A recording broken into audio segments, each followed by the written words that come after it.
नमस्कार दोस्तों। क्या आपको भी पैसों की ज़रूरत है और आप भी लोन लेना चाहते हैं?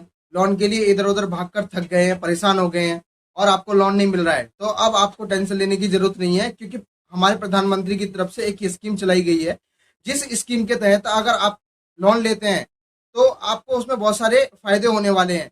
जिसमें पहला फ़ायदा ये है कि आपको 35% तक सब्सिडी मिलेगी। यानी कि अगर आप 10 लाख का लोन लेते हैं तो उसमें सिर्फ आपको 65% ही अमाउंट उसका भरना पड़ेगा लोन का और 35% आपको सब्सिडी मिल जाएगी।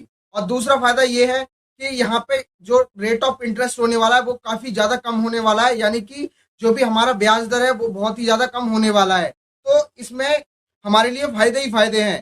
तो आज की इस वीडियो में मैं आपको बताने वाला हूँ कि इस लोन के लिए अप्लाई कैसे करेंगे, क्या प्रोसेस होने वाला है, कंप्लीट जानकारी आपको आज की इस वीडियो में देने वाला हूं। तो वीडियो में पूरा बने रहें और वीडियो को एंड तक जरूर देखें। तो चलिए वीडियो को स्टार्ट करते हैं। तब तक आप वीडियो को लाइक कर लें, चैनल को सब्सक्राइब और बेल आइकन को भी प्रेस कर लें ताकि आने वाली वीडियो की नोटिफिकेशन आपको मिलती रहे।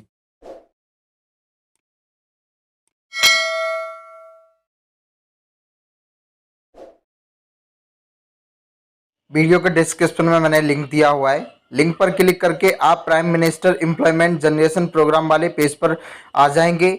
यहाँ पे आपको लोन प्राप्त करने के लिए एक फॉर्म दिखाई देगा। इस फॉर्म को आपको यहाँ पे फिल कर लेना है। तो चलिए जान लेते हैं कि इस फॉर्म को फिल कैसे करना है। सबसे पहले यहाँ पे आपको आवेदक की आधार संख्या को फिल कर लेना है। नीचे वाले ऑप्शन में आपको आवेदक का नाम को फिल करना है। यहाँ पे आपको टाइटल को सिलेक्ट करना है श्री श्रीमती। बिना टाइटल के आप यहाँ पे नाम को फिल नहीं कर पाएंगे। उसके बाद आधार को वैलिडेट करना है और नीचे वाले ऑप्शन पे आ जाना है जो कि है प्रयोजक एजेंसी। मैं आपको बता दूं कि प्रयोजक एजेंसी क्या होता है कि हर स्टेट में कुछ ब्रांचेस होती हैं जो लोन को प्रोवाइड करवाती हैं और वो गवर्नमेंट से लिंक होती हैं। अब जैसे ही हम यहाँ पे क्लिक करेंगे, हाँ यहाँ पे हमें कुछ ऑप्शंस दिखेंगे। तो यहाँ पे हमें DIC वाले ऑप्शन को चूज कर लेना है। अब नीचे वाले कॉलम में हमें अपने स्टेट को सिलेक्ट कर लेना है, जिस भी स्टेट से आप बिलोंग करते हैं, और उसके बाद में आपको अपना डिस्ट्रिक्ट भी सिलेक्ट कर लेना है।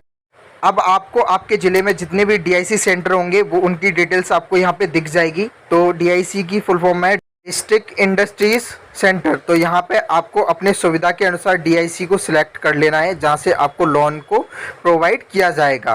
अब आगे आपको कुछ लीगल डिटेल्स को फिल करना है, जैसे कि जेंडर, डेट ऑफ बर्थ। जैसे हम डेट ऑफ बर्थ को फिल करेंगे यहाँ पे हमारी एज ऑटोमेटिकली कैलकुलेट हो जाएगी। अब नीचे वाले कॉलम में हमें अपनी सोशल कैटेगरी को सिलेक्ट करना है, जो भी हमारी कास्ट है, जिस कास्ट से हम बिलोंग करते हैं। यहाँ पे एक चीज़ आपको ध्यान, जो जनरल कास्ट से हैं उनको सब्सिडी का बेनिफिट नहीं मिलने वाला है और जो अदर कास्ट हैं उनको सब्सिडी का बेनिफिट मिलेगा।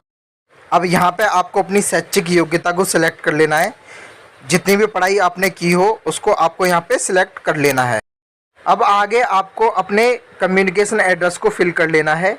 जिस भी एड्रेस पे आप अभी रह रहे हो, यानी कि आपका जो प्रेजेंट एड्रेस है उसको आपको यहाँ पे फिल कर लेना है। प्रेजेंट एड्रेस आपको यहाँ पे इसलिए फिल करना है क्योंकि लोन से संबद्ध कोई भी दस्तावेज या जानकारी आप तक भेजी जाती है बाई पोस्ट, तो वो आपको समय से मिल जाए। अब आगे में आपको अपने पैन कार्ड के नंबर को भी यहाँ पे फिल करना है। अब आगे आपसे पूछा जाएगा आपकी यूनिट लोकेशन क्या है, यानी कि आप जो भी कारोबार कर रहे हैं उसकी लोकेशन क्या है। यहाँ पे अगर आप अपने कारोबार को ग्रामीण क्षेत्र से कर रहे हैं तो फर्स्ट वाला ऑप्शन, और शहरी क्षेत्र से कर रहे हैं तो सेकंड वाले ऑप्शन को सिलेक्ट कर लेना है। अब आगे अगर आपका कम्युनिकेशन एड्रेस और बिजनेस एड्रेस सेम है तो यहाँ पे copy communication address to unit address को सिलेक्ट रहने, अदरवाइज आप अपने एड्रेस को यहाँ पे फिल भी कर सकते हैं जो आपके बिजनेस का एड्रेस है। अब आगे आपको बताना है टाइप ऑफ एक्टिविटीज़, यानी कि आप जो भी बिजनेस कर रहे हैं वो किस तरीके का बिजनेस है, यानी कि मैन्युफैक्चरिंग है, सर्विस है या फिर ट्रेडिंग है। जिस भी टाइप का आप बिजनेस कर रहे हैं उसको आप यहाँ पे सिलेक्ट कर लें। आप सिलेक्ट इंडस्ट्री कैटेगरी पर क्लिक करके आपके बिजनेस से संबंधित बहुत सारी कैटेगरी यहाँ पे देखने के लिए मिल जाएंगी। यहाँ पे आपको कई सारे पेज दिखेंगे। अगर पहले पेज में आपको ना मिले तो आप दूसरे पेज में अपनी बिजनेस की कैटेगरी को सिलेक्ट कर सकते हैं, और फिर भी आपको ना मिले तो आप यहाँ पे अदर पे भी क्लिक कर सकते हैं। यहाँ पे आपको अदर का ऑप्शन मिलेगा। अब आपको अपने प्रोडक्ट का डिस्क्रिप्शन देना है। जैसे कि मैंने यहाँ पे सर्विस सिलेक्ट किया है, तो जिसमें मैं सर्विस में साइबर कैफ़े को खोलना चाहता हूँ तो मैं यहाँ पे साइबर कैफ़े इंटर कर दूंगा। आगे आपसे पूछा जाएगा आपने कभी एडीपी ट्रेनिंग ली है, तो यहाँ पे आपको सिंपली नो पर क्लिक कर देना है। जब भी हमें लोन प्रोवाइड की जाएगी हमें यहाँ पे एडीपी ट्रेनिंग दी जाएगी। अब आगे मैं आपको अपने प्रोजेक्ट की जो लागत लगने वाली है उसके बारे में जानकारी देनी है, यानी कि आप जो भी काम कर रहे हैं उसमें कितनी लागत लगने वाली है और कितने आपके पास है, वो आपको यहाँ पे जानकारी देनी है। ये जानकारी आपको ऐसे ही फिल नहीं करनी है, आपको किसी सीए से मिलना है और उससे एक प्रोजेक्ट रिपोर्ट बनवा लेनी है। उसमें सारी डिटेल्स रहेगी कि टोटल आपका जो प्रोजेक्ट है उसमें कितने अमाउंट का खर्चा है और कितना अमाउंट आपके पास है, कितने आपको लोन की ज़रूरत है। तो वो रिपोर्ट्स आपकी बन जाएगी, वो आपको यहाँ पे उसके हिसाब से अमाउंट को फिल कर लेना है। फिल करने के बाद में वो रिपोर्ट्स आपको आगे अपलोड भी करनी होती है। आगे आपको अपने एम्प्लॉयज़ का विवरण भी देना है कि आप जो भी काम कर रहे हैं उसमें आपके एम्प्लॉयज़ कितने लगने वाले हैं, तो वो नंबर्स आपको यहाँ पे फिल कर लेने हैं। अब आगे मैं आपको अपने बैंक का विवरण देना है। आप चाहें तो यहाँ पे 2 बैंक की डिटेल्स भी फिल कर सकते हैं। आपको किसी भी एक बैंक से लोन मिल जाएगा। पहले आपकी लोन को डीआईसी अप्रूव करेगा। अप्रूव होने के बाद में आपका जो भी लोन का अमाउंट होगा वो आपके बैंक में भेज दिया जाएगा। बैंक की डिटेल्स को फिल करने के लिए सबसे पहले हमें यहाँ पे अपने बैंक को चूज़ कर लेना है। जैसे कि मैं यहाँ पे स्टेट बैंक ऑफ इंडिया को चूज़ कर लेता हूँ। उसके बाद में नीचे वाले कॉलम में आपको आईएफएससी कोड को फिल करना है। आईएफएससी कोड डालते ही बैंक की डिटेल्स आपके सामने आ जाएंगी। अब नीचे आपको ऑप्शन दिया है अल्टरनेट बैंकिंग का। सेम प्रोसेस अपना के आप अपनी अल्टरनेट बैंक को भी यहाँ पे ऐड कर सकते हैं। आगे वाले कॉलम में अगर आप डीएमएससी का बेनिफिट्स लेना चाहते हैं तो यस पर क्लिक करें, अदरवाइज नो पर क्लिक कर दें। नेक्स्ट कॉलम में आपको इस लोन के बारे में कहाँ से पता चला, सोशल मीडिया या न्यूज़ के माध्यम से, वो आपको सिलेक्ट करना है। उसके बाद में आपको यहाँ पे राइट कंसेंट देना है और सेव पर क्लिक कर देना है। अब यहाँ पे आपको ओके पर क्लिक कर देना है। उसके बाद में थोड़ा सा वेट करना है। अब सक्सेसफुली आपका रजिस्ट्रेशन हो जाएगा और आपकी एप्लीकेशन आईडी और पासवर्ड भी क्रिएट हो जाएगा। अब आगे आपको प्रोसीड पर क्लिक करना है। कुछ इस तरीके का फॉर्म आपके सामने ओपन हो जाएगा। तो यहाँ पे हमें अपने डॉक्यूमेंट्स को अपलोड करना है। सबसे पहले आपको पासपोर्ट साइज़ फ़ोटो अपलोड करना है। उसके बाद में आपको यहाँ पे प्रोजेक्ट रिपोर्ट को अपलोड करना है। उसके बाद में आपको यहाँ पे कास्ट सर्टिफिकेट, देन आधार कार्ड, उसके बाद में जो भी एजुकेशन सर्टिफिकेट होंगे उसको यहाँ पे आपको अपलोड करना है। अपलोड करने के लिए यहाँ पे अपलोड का आपको ऑप्शन मिलेगा। इस पर क्लिक करते ही यहाँ पे फाइल चूज़ करने का ऑप्शन मिलेगा। फाइल चूज़ करने के बाद अपलोड पर क्लिक कर दें। जैसे ही आप अपलोड पर क्लिक करेंगे उसके बाद में आपको यहाँ पे क्लोज़ कर देना है। यहाँ पे आपको अपलोड की हुई फाइल भी दिख जाएगी। आप चाहें तो इसको डिलीट भी कर सकते हैं। ऐसे ही आपको सारे डॉक्यूमेंट्स यहाँ पे अपलोड कर लेने हैं। ऊपर आपको स्कोर कार्ड का ऑप्शन दिखेगा तो इस पर क्लिक कर देना है। अब आपके स्कोर कार्ड के लिए आपसे कुछ आपकी जानकारी मांगी जाएगी जिसके आधार पर आपका स्कोर बनेगा। मिनिमम स्कोर कार्ड के लिए स्कोर आपका 60 होना चाहिए, तभी आपको लोन प्रोवाइड की जाएगी, अदरवाइज़ आपको लोन प्रोवाइड नहीं की जाएगी। एक नंबर में आपको आपकी एज के अनुसार नंबर मिल जाएंगे। नंबर 2 में आपको अपने डिपेंडेंट्स की संख्या बतानी है, जितने लोग आपके ऊपर डिपेंड हैं आपको वो चूज़ कर लेना है। नंबर 3 में आपके पास आपका खुद का घर है या पेरेंट्स का है तो यस पर क्लिक कर लें। नंबर 4 में आप एक ही पते पर कितने साल से रह रहे हैं उसकी जानकारी दे दें। नंबर 5 में आपकी शैक्षिक योग्यता क्या है उसकी जानकारी दे दें, जिसके आधार पर आपको यहाँ पे नंबर मिलेंगे। आगे आपको बताना है कि आपको व्यापार की लाइन में कितना अनुभव है, जिसके हिसाब से आपको यहाँ पे नंबर मिलेंगे। परिवार सहित आय का कोई अन्य स्रोत है तो उसकी जानकारी आप यहाँ पे दे दें। यहाँ पे अगर आपने कभी भी इनकम टैक्स भरा है तो पहले वाले ऑप्शन को क्लिक करें, अदरवाइज़ आप दूसरे वाले ऑप्शन को सिलेक्ट कर लें। में अगर आपने कोई भी जीवन बीमा की पॉलिसी ली हुई है तो उसकी डिटेल्स यहाँ पे बता दें। अगर आपने 2 या 2 से अधिक बीमा कराए हुए हैं उसकी जानकारी दे दें।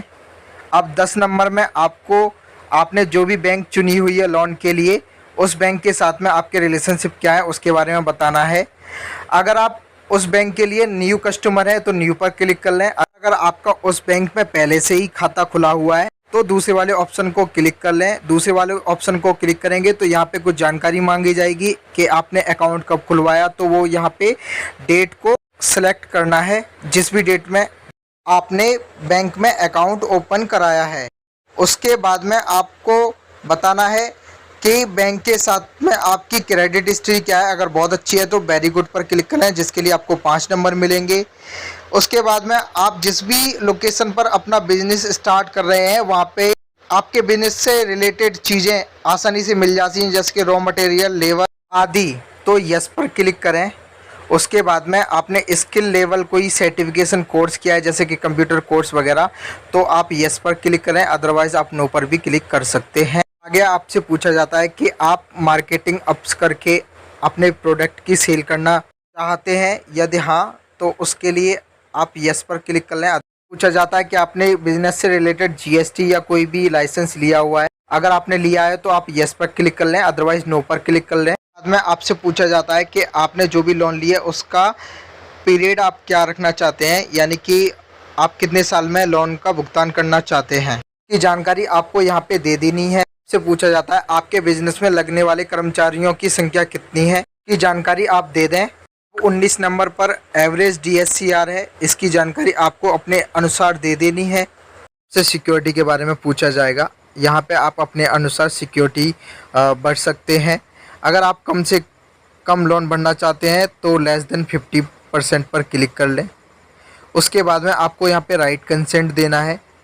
कंसेंट देने के बाद सेव पर क्लिक कर देना है। सामने आपका स्कोर निकल कर आ जाएगा। मैंने जो फॉर्म भरा है जिसमें मुझे 90 नंबर मिले हैं, तो मेरे ज़्यादा से ज़्यादा चांस है लोन मिलने के लिए। पे आपको ध्यान रखना है कि कम से कम आपका 60 स्कोर होना चाहिए। अब ऊपर आपको एक EDB का ऑप्शन देखने के लिए मिलेगा, आपको इस पर क्लिक कर दें। कुछ इस तरीके का इंटरफेस आपके सामने ओपन हो जाएगा। यहाँ पे मैं आपको एक चीज़ बता दूँ, EDB एक कोर्स है जिसको आप ऑनलाइन करते हैं तो उसका कुछ चार्ज लगेगा। यहाँ पे आपको लगता है आपको कोर्स पहले ही करना है तो पहले वाले ऑप्शन को चूज़ कर लें, और सेक्शन के बाद करना है तो सेकंड वाले ऑप्शन को चूज़ कर लें। उसके बाद में आपको यहाँ पे सबमिट पर क्लिक कर देना है। जैसे ही हम सबमिट पर करेंगे कुछ इस तरीके का एक मैसेज हमारे सामने शो होगा, जिसमें हमारी EDP की जो भी डिटेल है वो सबमिट हो जाएंगी। उसके बाद में आपको ऊपर फाइनल सबमिशन का ऑप्शन दिखेगा, तो हमें इस पर क्लिक कर देना है। जैसे ही हम क्लिक करेंगे यहाँ पे हमने जो भी डिटेल्स दी हैं वो सारी जानकारी हमें यहाँ पे दिखाई देगी। फाइनल सबमिशन से पहले हमें अपनी सारी डिटेल्स को चेक कर लेना है अच्छे से। अगर कोई भी डिटेल्स गलत है तो उसको आप पहले यहाँ पे सही कर लें, उसके बाद में फाइनल सबमिशन करें। फाइनल सबमिट होने के बाद में कुछ इस तरीके का इंटरफेस आपके सामने दिखेगा। ऊपर में आपको प्रिंट एप्लीकेशंस का ऑप्शन दिख जाएगा, यहाँ पे क्लिक करके आप अपने एप्लीकेशन का प्रिंट भी निकाल सकते हैं। आगे आपको क्या करना है, अपनी एप्लीकेशन की प्रिंट निकालने के बाद में इस प्रिंट को आपको DIC के ऑफिस में जमा करा देना है। जमा कराने के बाद में आपकी सारी वेरिफिकेशंस होंगी, और अगर आप लोन के लिए एलिजिबल पाए जाते हैं तो ही आपको लोन प्रोवाइड की जाएगी। दोस्तों, वीडियो में दी हुई जानकारी आपको अच्छी लगी हो तो वीडियो को लाइक कर लें और वीडियो को ज़्यादा से ज़्यादा शेयर भी कर लें। इसी तरीके की नॉलेजेबल वीडियोस के लिए हमारे चैनल को सब्सक्राइब भी कर लें।